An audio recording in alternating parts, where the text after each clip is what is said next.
শালা শ্বশুর বাড়িতে টেম্পার আছে খুব কাটছে এসে দাঁত আছে গুড়ি করে ব্যাগ দিবা আসে গো ম্যাক্স সুটলে আর হচ্ছে 10 টাকা ভাড়া লাগে সোনা মসজিদ। হ্যাঁ কান শার্ট তো চলে গেছে কেন স্যার কম হয়ে গেল নাকি টিকিট লাগবে না ঢুকতে বেকার খানা মানে টিকিট আমাদের দেখা যাচ্ছে এখন তো কত নাকি ঘুরে আনো তুমি কি খেলা না কদিন আগে সেদিন কাক আর আমরা ফটো দেব না আলাদা দেবে বুতল্লা দিও পাক মারো না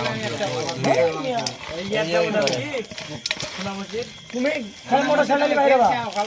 আমার ভিডিও থাম থাম থাম ওই যে মশলা তো দেব কে এই মত তেল মেলা শেষ ঢালি দিন আমরা তো বেড়া না আমি বুঝলে হেরে দোকানে লেছো পড়ছে না তো কি মুখ কাটা হয়েছে মুড়ি এই হাফের মনে আছে তো জট তো একটা আছে যত কাট